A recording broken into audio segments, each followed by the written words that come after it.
had some truly incredible conversations with some truly incredible people. And before we get into those things, if there's a gift that you want to give me, I would love it if you could give this a 5-star rating on any streaming platform you're on, like and subscribe if you're on YouTube. It truly would be appreciated and would be an incredible Christmas gift to give myself. Starting this podcast has been such an education. As I always say, the relationship with oneself is the most important to develop, but the easiest to neglect.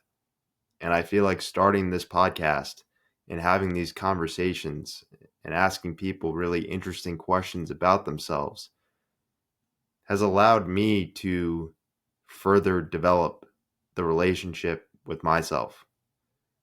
And I really believe that the relationship with yourself can be improved by hearing others talk about the relationship with themselves and their experiences.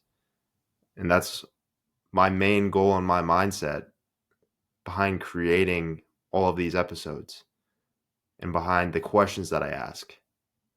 My main vision is this a good question to ask to learn about this person so that it could help a listener potentially develop the relationship with themselves?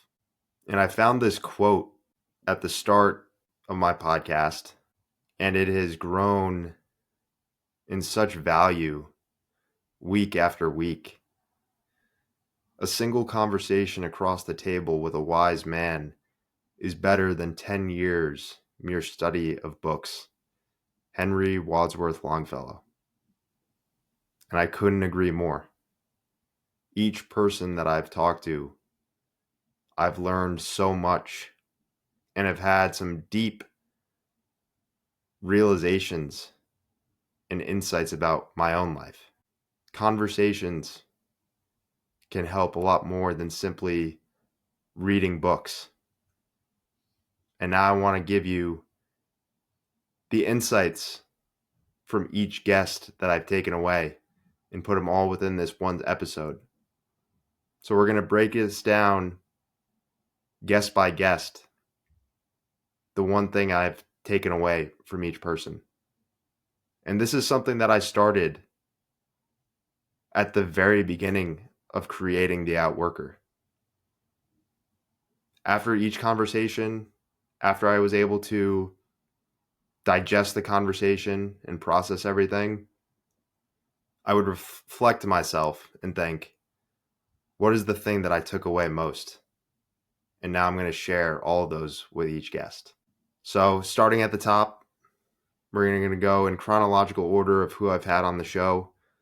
So starting with my first guest, Lou Caralla. Quitting and giving up can sometimes mean staying on the path you're currently on. Life isn't always about becoming more, continuing to strive for more, or continue down the same path. There will be times in life where you need to remove what doesn't serve you. And we see quitting and giving up within society as something that is negative or makes you look weak. But quitting is a massive strength.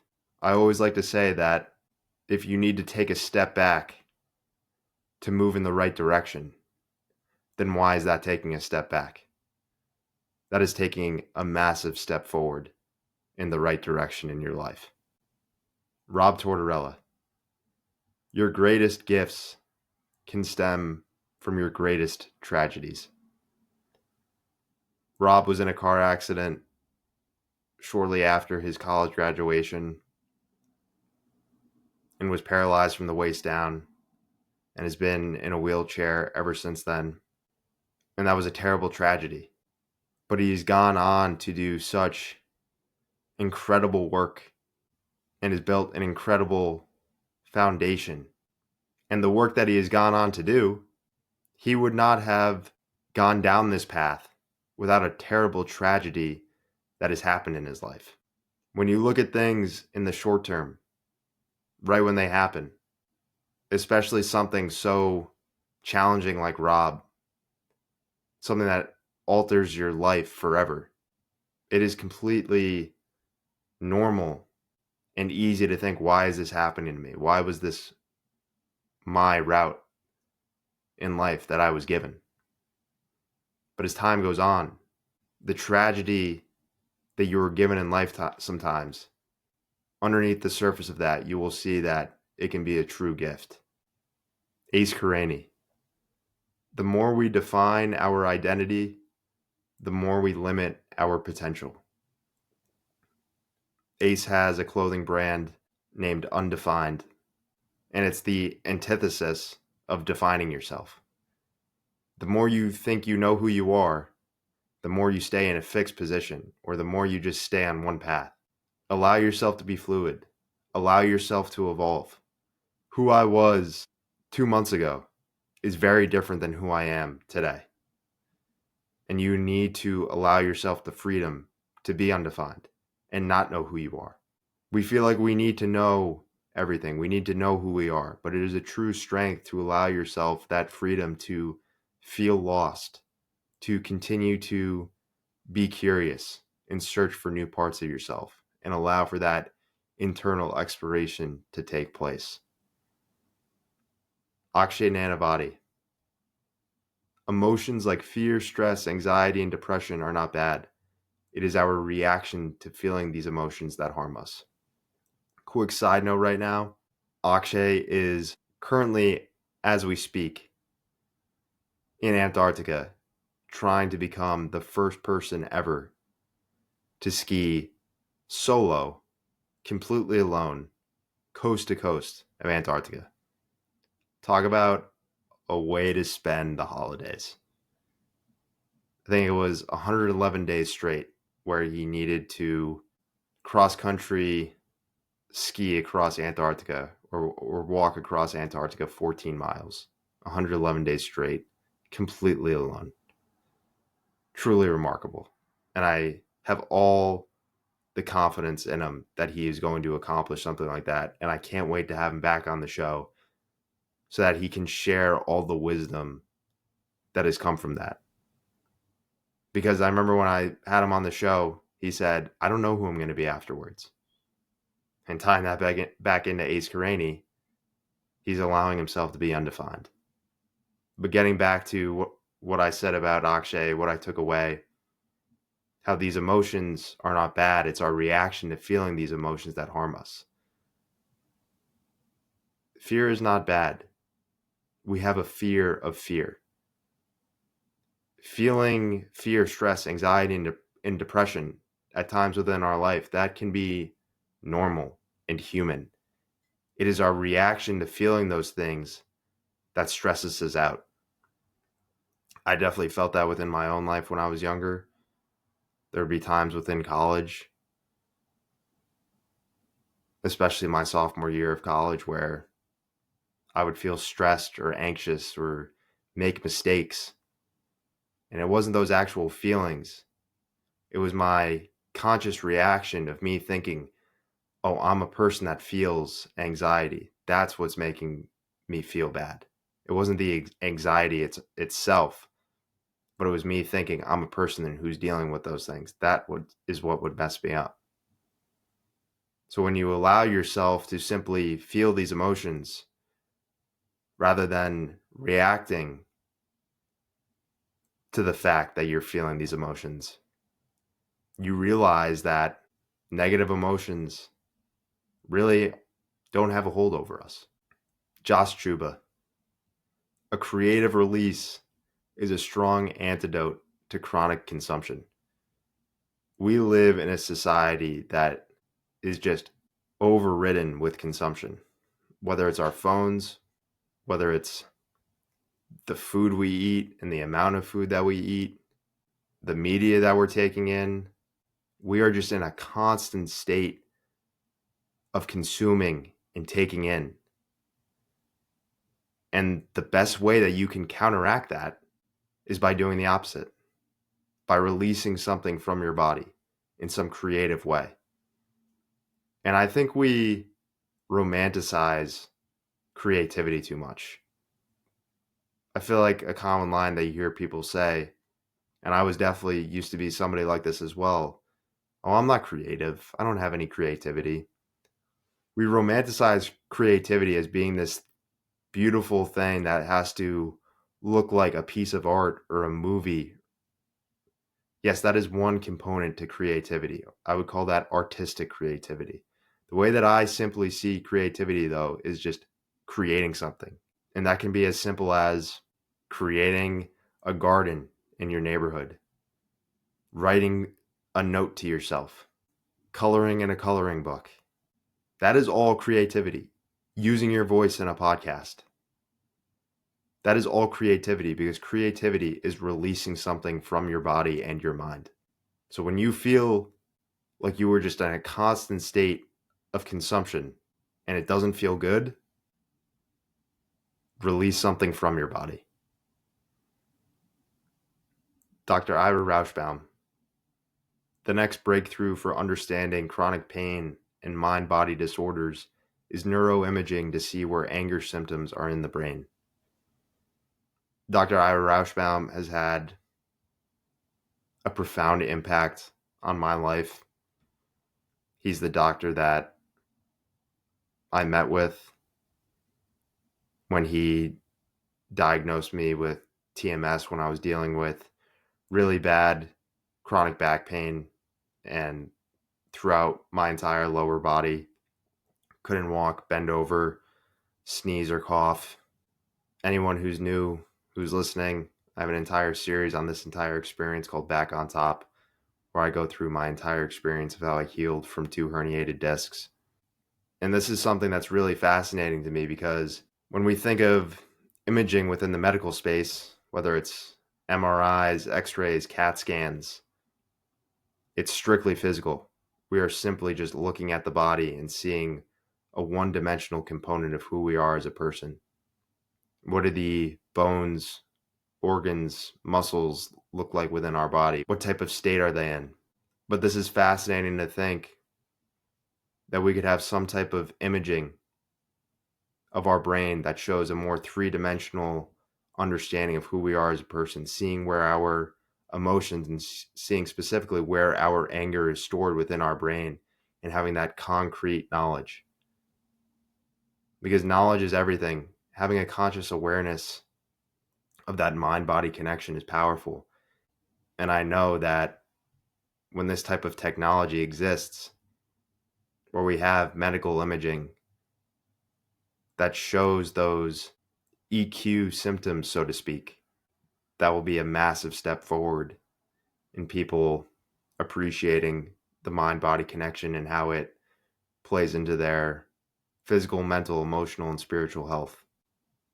John Beede. The highest level you can reach in something you're passionate about is knowing how to live without it, knowing that you don't need it. When he said this, when I was talking with him, it resonated with me on such a deep level, and tying things back into my back injury and being in so much pain. I couldn't work out for 150 days straight. And working out is one of my favorite things to do. And that was a really tough experience. My favorite place to go during my day, the best couple of hours that I liked during my day, it was taken away from me very quickly. But it was such a blessing in disguise, because I learned that I could live without the gym. I learned how to find stimulation in other areas of my life, whether it was writing, whether it was reading, things that were more creative and intellectual rather than simply just physical and working out. I became a much more evolved person. So when you have something that you're so passionate about, it's great to be passionate about that thing. Passion is a necessity for life, in my opinion. But also knowing on a deep level that you can still live a very passionate and purposeful life without that thing can be really beneficial. Matt Long. Ordinary people can overcome extraordinary challenges. And that's exactly what Matt Long is. Matt Long is a New York City firefighter ordinary guy who was given a 1% chance to live because he quite literally got cut in half when he was on his bicycle in New York City and got run over by a bus, and he survived the odds. You don't need to be extraordinary to do extraordinary things. And in fact, I would say you become extraordinary when you understand that no such thing exists. You become extraordinary when you know that it takes an ordinary person to do great things. Brian Buirge. Creating your own path provides more questions than answers, but a fulfillment like no other. Brian's the co-founder of the brand GFDA. Very successful brand. From an outsider's perspective, looking in, everything looks nice and tidy on the surface. Looks like Brian's had a nice path forward with all his work. But when you dig deeper, when you look underneath the surface, you see the constant questioning that he had. The days and the months where it felt like this is going to be the end of the work that I'm doing because I'm not going to be able to get past these obstacles. It's much more challenging when you're not living and working within a system that has been built out for you, and you kind of just need to exist within that hierarchy or within that system. Brian created his own thing. He created his own system. And when he had questions, he had to look to himself to find those answers rather than looking to others. And that can be very stressful. But there's a fulfillment like no other in that. Zack Kravits. Personal evolution is just as important as personal development. Zack is a person who has had such an evolved course throughout his life. He went from being a college volleyball player to being a personal trainer to wanting to be a fitness YouTube influencer to becoming more interested in filmmaking and just becoming a filmmaking YouTuber to then being a filmmaker and videographer for a lot of big brands and big musicians like G-Eazy, to then becoming a coach to help other filmmakers and videographers build up their business, to now just becoming a much more broader brand development coach for a lot of different creator-run brands and larger brands. Just such an evolved person and such evolved, diverse work. And this ties things back into Ace Qureini with being undefined. Zack Kravits is undefined. We feel like we always need to be on this fixed, straight path. And this also ties things back to Luke Caralla about how sometimes you need to quit the path that you're on. Or sometimes that path isn't always going to just look straight, or it's going to look like it adds up. Allow yourself that freedom to evolve as a person. Betchart. Do work that encourages people not to listen to you, but to themselves. Graham also has a great line that has stuck with me, and I feel like I truly try to embody every single day now and try to tell myself, follow your body intelligence. Listen to your body intelligence. We all have our own unique body intelligence. And I would say I'm the same way with this podcast and different videos that I put out. I'm just one person speaking what feels most honest and authentic and true to myself. I'm not saying that you have to listen to me. It's just one person's experiences and one person's opinions. You have to do that for yourself as well. Joe Rinaldi. You must live your struggles. It's only once you overcome them that you can look back and appreciate the benefit of what you endured. When life sucks, When you are going through challenges, when life is hard, embrace the suck, embrace the pain, allow yourself to feel those things. Allow yourself to feel the fears, the stresses, the anxieties. Because in the moment, it's not all going to make sense. In the moment, you're not always going to be able to see the deeper understanding and meanings and wisdom behind it. It's not until you get fully past it that you're able to look back and see how powerful those experiences were. And that might be a few days afterwards, or that might be a few years down the line. You can't put a timeline on that process for how you've benefited from what you've endured in the past. Continue to work through it, and you can get to a point where you're able to look back on the challenges and tough times in your life with a sense of pride and confidence and belief within yourself. Gunnar Garfors. Traveling makes you appreciate that you are not the center of the universe. Gunnar has traveled to every single country in the world. Not just once, but twice. I definitely don't have an appreciation for this enough from the standpoint of traveling. I definitely think I'm aware enough to know and humble enough to know that I'm not the center of the universe. But I definitely don't think I've traveled enough or experienced enough diverse cultures to really appreciate how big the world really is. I definitely appreciated it when I studied abroad, but I definitely would love to travel more, especially now that I'm an older adult rather than simply just being a junior in college. James Francis. You dilute the power of your story if you don't take the proper time to internally process that story before sharing it with the world.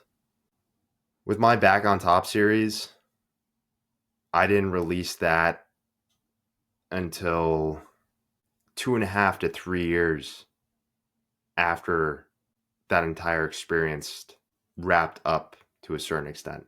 I knew even when I was going through everything from the very beginning. I remember I told myself it was going to be a hell of a story.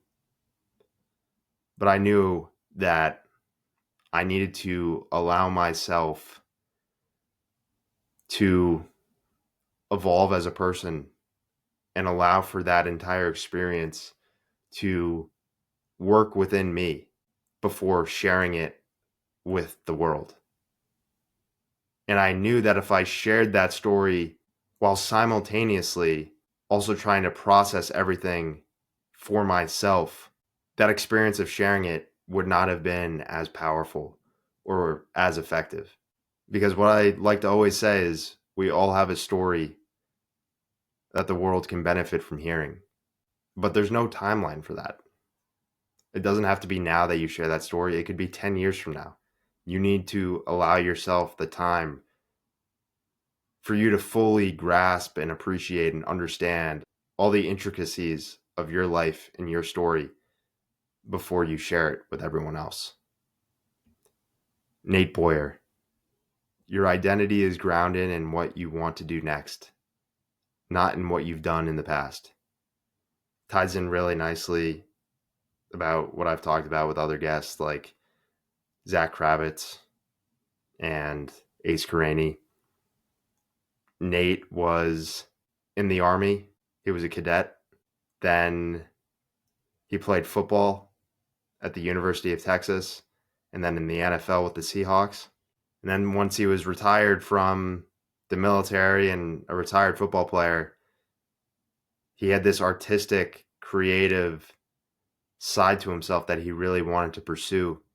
And now he's become a filmmaker and has done some incredible work where he ties everything in together with art and the military and sports.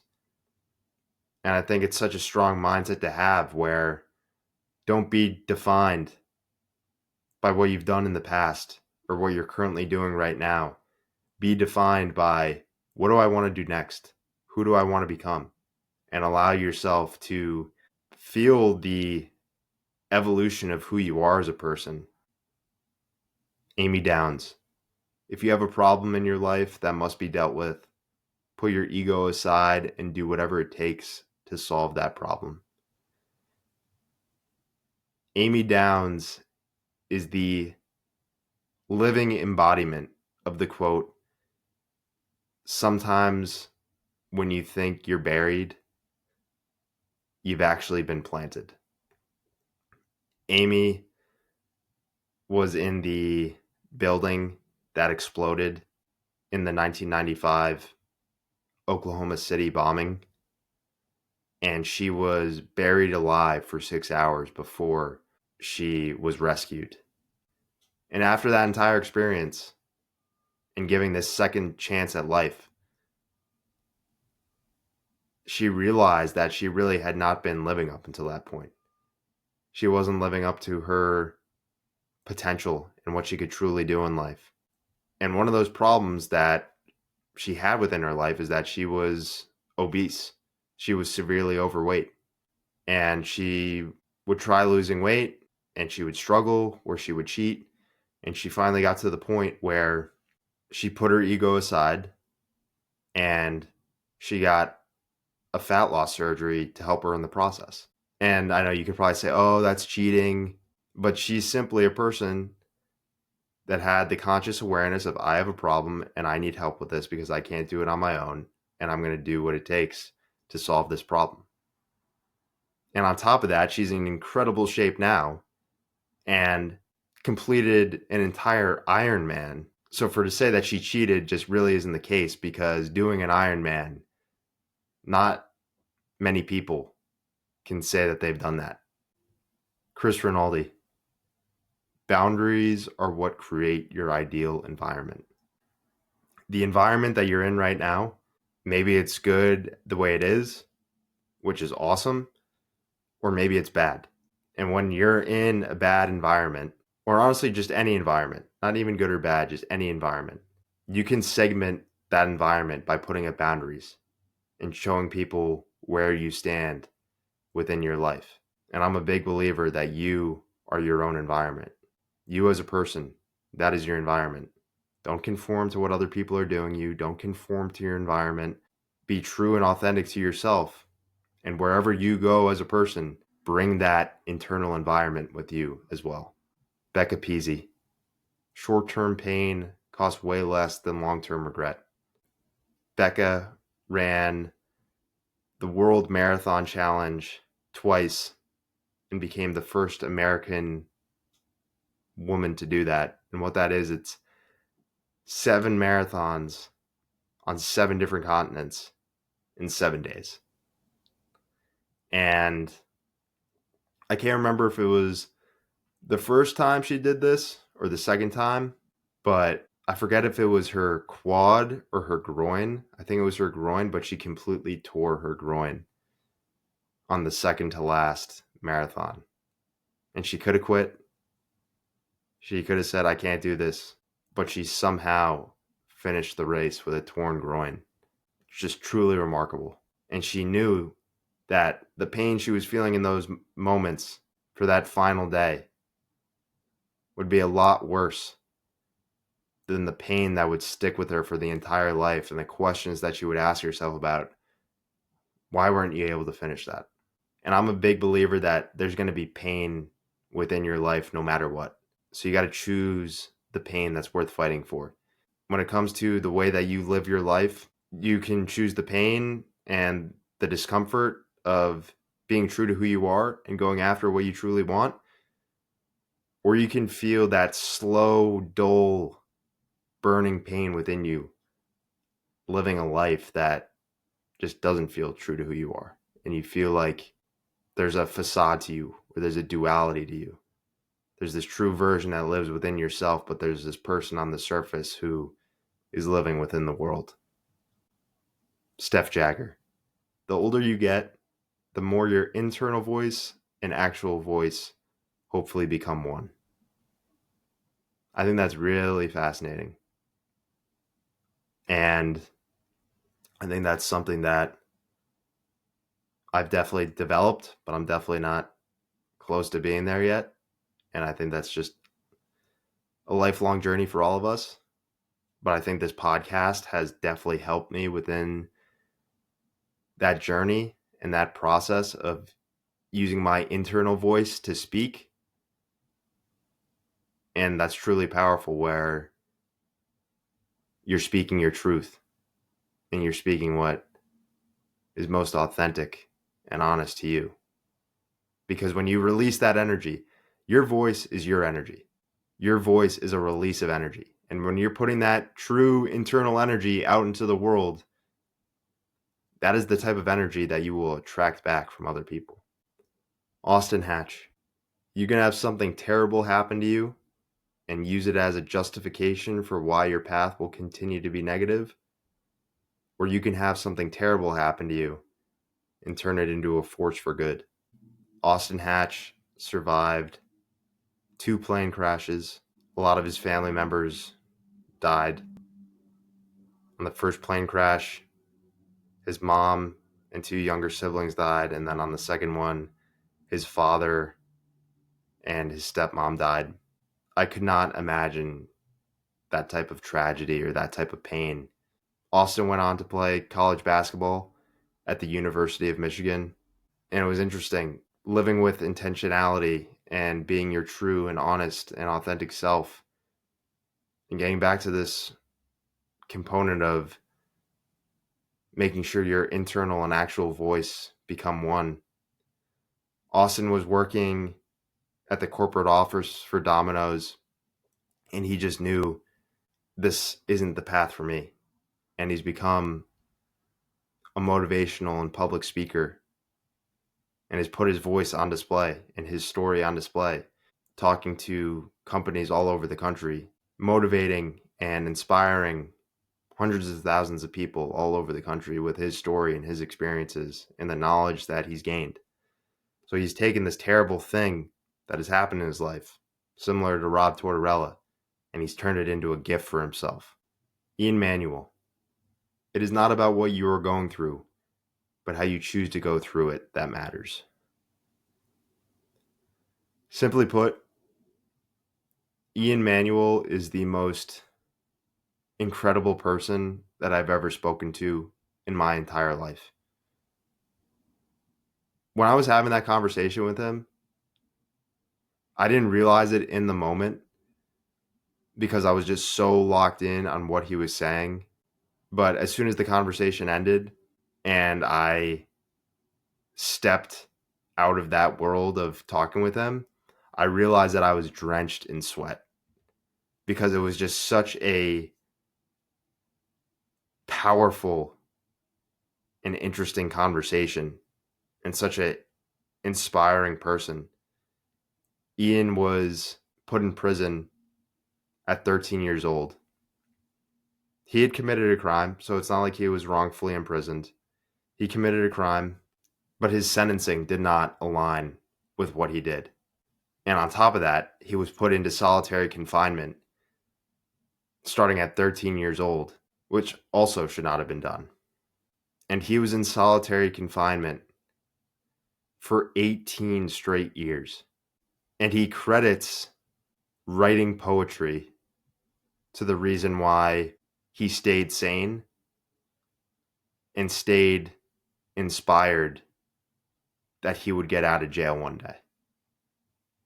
And now he's a free man and just truly remarkable.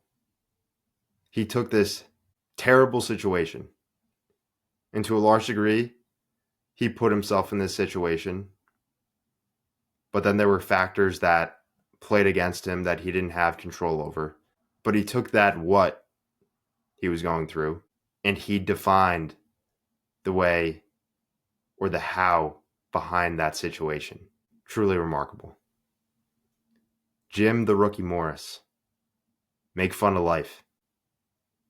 I love it. It's so simple, but so true.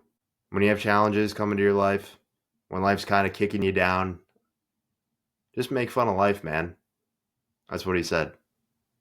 Make fun of life, man. Not everything has to be so serious. And the things that feel like are controlling you, or the things that are stressing you out, you'll realize that Maybe those things aren't actually so bad. Elyn Sachs. When you unwillingly lose yourself, it's the purest way to find your realest self. This holds true, I think, for a lot of guests that I've spoken with, and myself as well. When you unwillingly go through pain, suffering, challenges, it allows you to be broken down, and then you get to put the pieces back together, and you're this much more refined, authentic, true to yourself version. George Mumford. The work that helps you on a personal, internal level can turn into your life's work. George Mumford is known for being a renowned sports psychologist for Michael Jordan, Kobe Bryant, worked very closely with Phil Jackson's teams when he was the coach of the Chicago Bulls and the LA Lakers. He's worked with Chelsea FC, the soccer team. He's the sports psychologist for the Edmonton Oilers, has done incredible work, has worked with the most elite of the elite athletes in the entire world.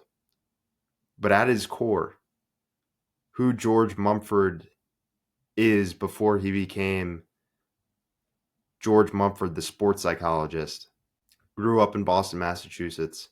At 14 years old, started getting into drinking and drugs and became an alcoholic and an addict. And it was his recovery and rehab, but more so his healing process from those things and the internal work that he did on himself, which led him down this path with all the work that he's doing now. He never had the thought or the idea or the goal for becoming a sports psychologist. He was a financial planner. And when he started doing this internal work on himself and he saw how much it benefited himself within his life, he knew this is the work that I'm supposed to be doing. I'm supposed to be helping people with these types of things rather than doing their financial planning. And the way that he became the sports psychologist for Phil Jackson's teams is that Phil Jackson is known as being a wellness guru and way ahead of his time when it comes to meditation and breath work and overall just wellness within sports. And he went to John Kabat-Zinn and said, I'm looking for a mindset coach for my team. And John said, I know just the guy. And that's how George became the coach. He didn't willingly seek out this position working with the best athletes. It's kind of just the path that he got taken down by being true to himself and doing this internal work. And it's incredible to see how that's flourished for him. But it's so cool to see what the foundation of that work has been. Chip Skowron.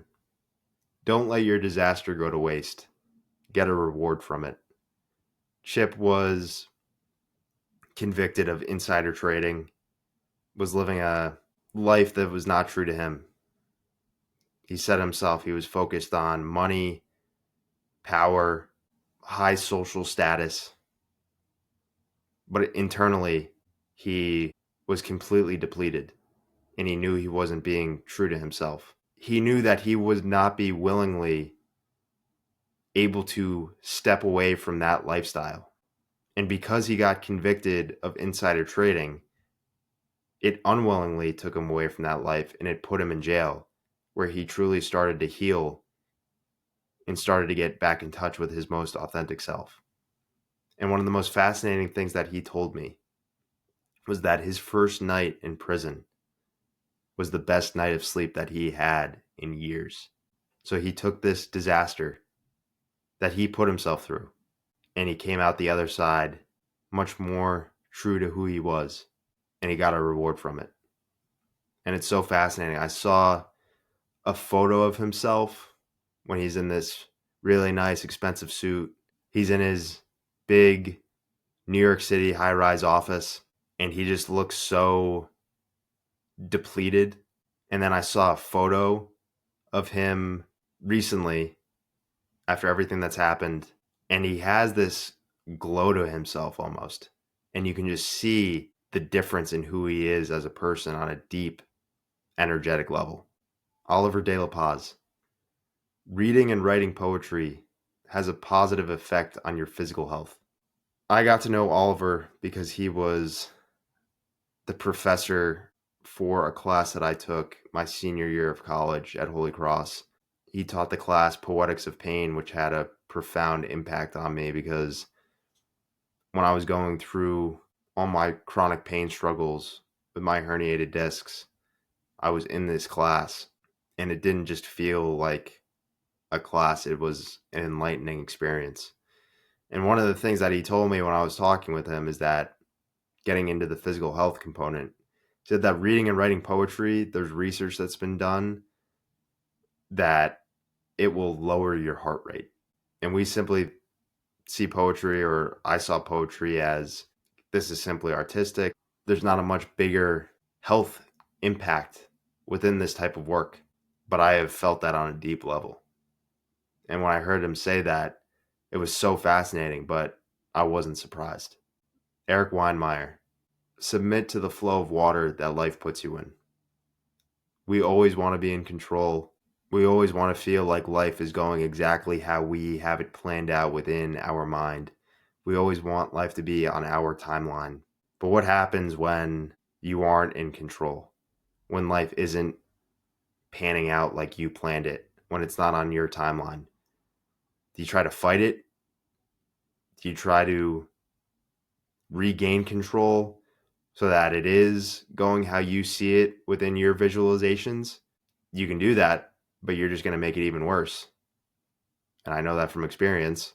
Or you can just submit to the water that you're in and allow yourself to flow down that current that you're in life.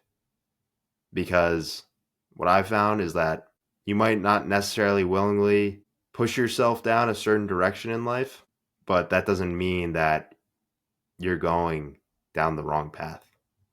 So allow yourself to just flow down that current. Bill Schufelt. Fatherhood is not just about giving love, but living within your own purposeful energy.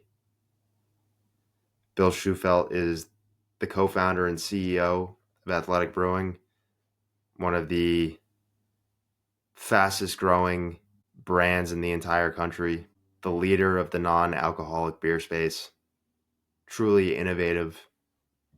And I found this really interesting because he used to work for a hedge fund, and he said that within that career path, he knew he would always be a loving father and a loving person, but he knew he wouldn't be able to give his child that passion and purposeful energy.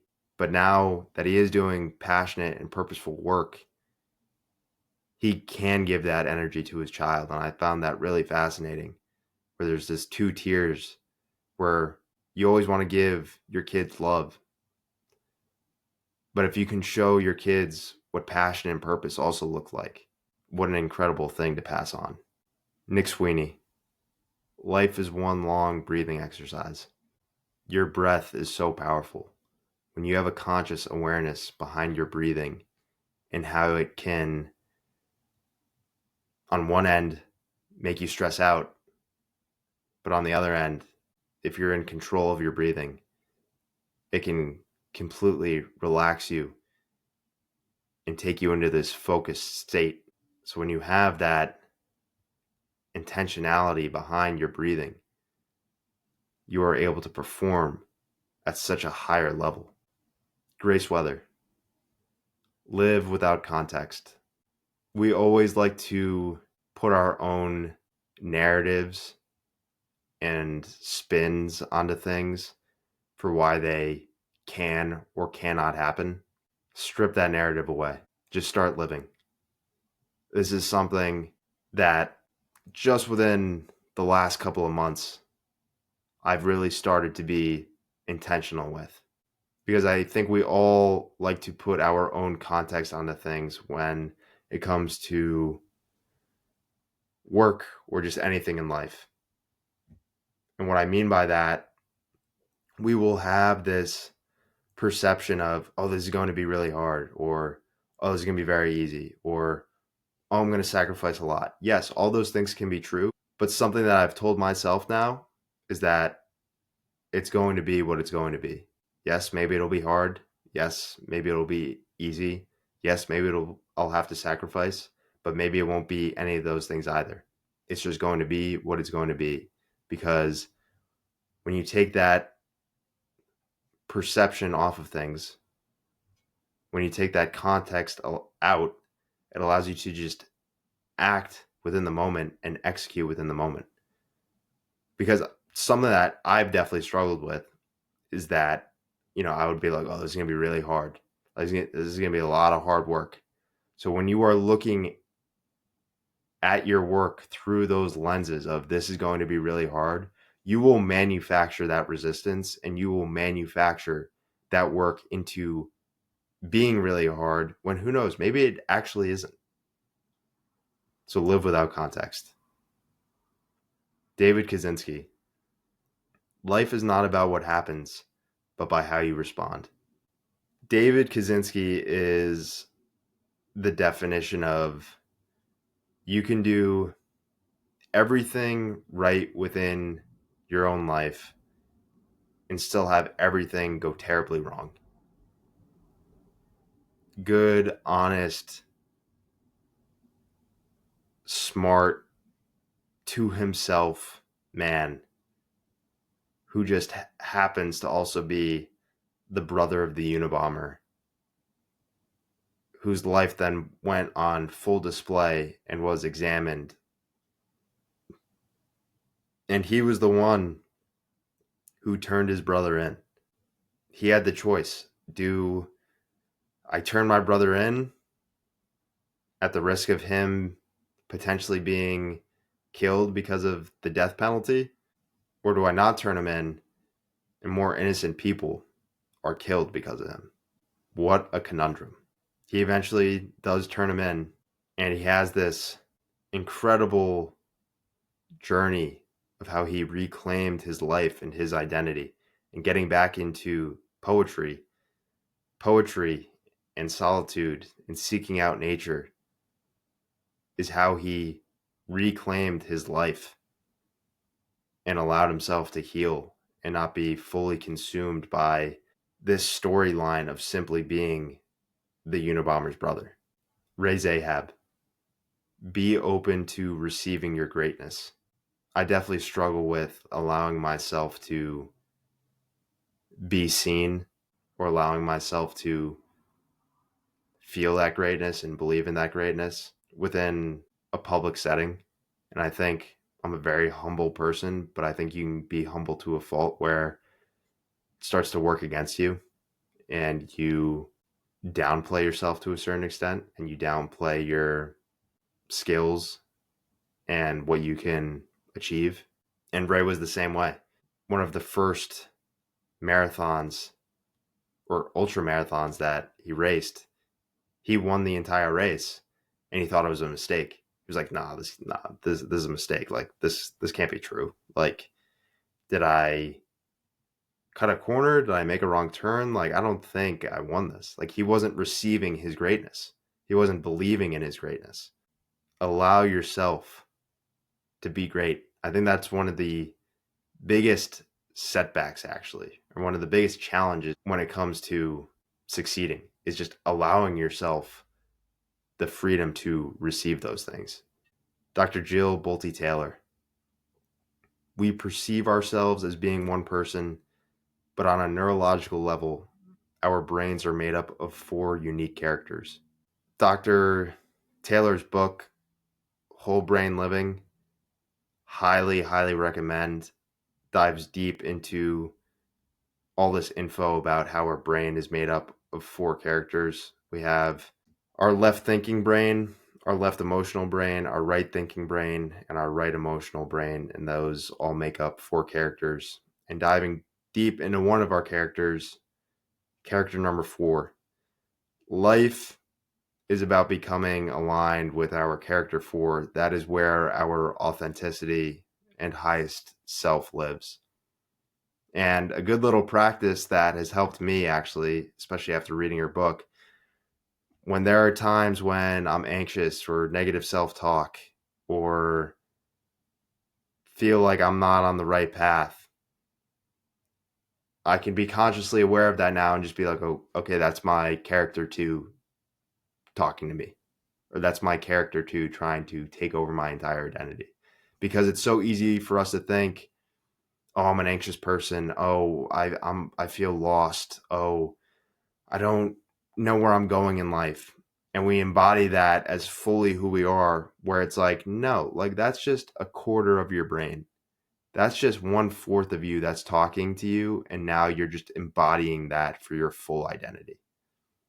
And when you have that understanding on a neurological level of how our brain works with these 4 different characters, it allows you to see that you're made up in a much more diverse way. Janine Shepard. What life takes away from you allows for space for new gifts to come into your life.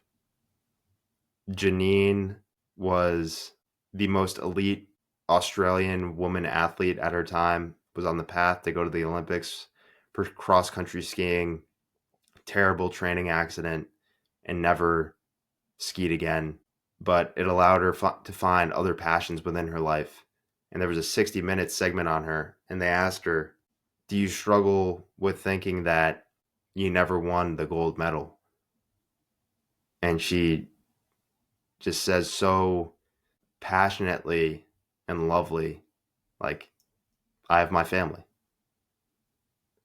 And she says in her book that if she continued down that path of being the most elite athlete, she would not necessarily have had a family, or wouldn't have led her down that path, because she would have just been so consumed with her athletic pursuits and this selfishness that honestly goes into all that work, that she might not have been able to have the time or energy for a family. But because skiing and the Olympics were ripped away from her, it allowed her other gifts to come into her life. And one of the biggest gifts that you can ever ask for is a family. And she was given that. Matt Graham. If you're doing it right, you will constantly be questioning what you're made of.